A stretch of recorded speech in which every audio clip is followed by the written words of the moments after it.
One of the most remarkable, influential, and yet still underestimated works of European literature is Gargantua and Pantagruel by François Rabelais. At first glance, it appears chaotic, grotesque, excessive, even childish. But structurally, Rabelais broke nearly every literary convention of his time and produced something radically new: satire disguised as absurdity. He inserted what looks like an ancient Greek dictionary into the narrative, so large it could stand as a separate volume. The irony? Many of the words were invented, although written in classical form. This was not decorative erudition, it was parody.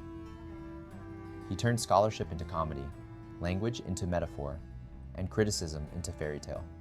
Rabelais understood something essential. Power fears ridicule more than rebellion. In one episode, he tells the story of a swarm of gadflies that invade a forest and torment the population. King Gargantua eventually eliminates them. On the surface, this sounds like a children's fable, almost trivial. Why would a serious Renaissance humanist include such a simplistic tale? In his preface, Rabelais warns the reader. The story may seem foolish at first, but deeper reflection will reveal meaning. He invites interpretation. What if the gadflies symbolize tyrants, or bureaucrats, or parasitic systems that multiply regulations, demands, and obstacles while producing nothing of value? Each gadfly is small, almost insignificant, yet collectively unbearable. They irritate, distract, and exhaust. Interestingly, it is not Gargantua himself who destroys them, but his mare. This detail matters. The mare may represent nature, the organic force of reality that eventually eliminates artificial, parasitic, and unsustainable structures. In this allegory, tyranny is not defeated solely by heroic violence, but by inevitability. Rabelais lived during the Renaissance, a time of religious tension, censorship, and political control. Open criticism could be dangerous. Satire became armor. Grotesque exaggeration became camouflage. Humor creates distance. It reframes fear. Throughout history, satire has functioned as political resistance. When rulers attempt to project invincibility, laughter undermines that image. Comedy shrinks inflated power. It exposes fragility behind spectacle.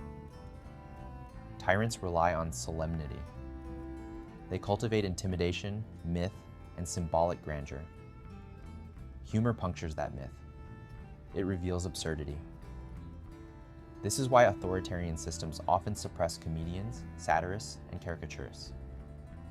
Laughter destabilizes hierarchy. Philosophically, humor disrupts narrative control.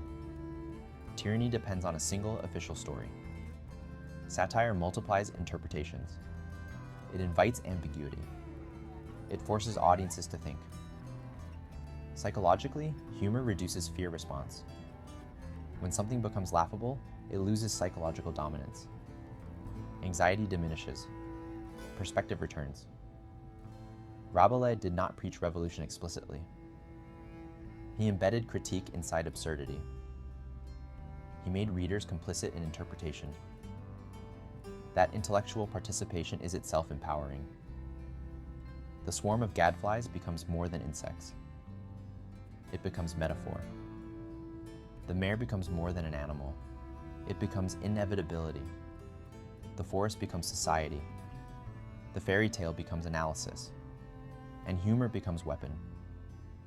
Importantly, humor does not trivialize suffering. It reframes it. It exposes contradictions between official rhetoric and lived reality. It makes hypocrisy visible. History shows a pattern. Tyrants eventually fall. Some through revolution, some through internal decay. Some through natural mortality. The mechanisms vary, the outcome rarely does. Humor accelerates awareness. It reminds people that power is temporary. It reveals that behind exaggerated self-importance often lies insecurity.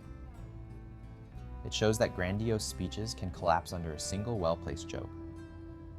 Rabelais' genius was not only stylistic innovation, it was strategic intelligence. He understood that satire could bypass censorship by appearing foolish. Beneath grotesque imagery lay surgical critique. The lesson remains relevant. In turbulent times, outrage alone exhausts. Fear alone paralyzes. Humor restores cognitive balance. It reminds society that authority is human, flawed, and limited. Tyranny demands silence. Satire answers with laughter. And laughter, unlike force, spreads quietly, undermining power from within.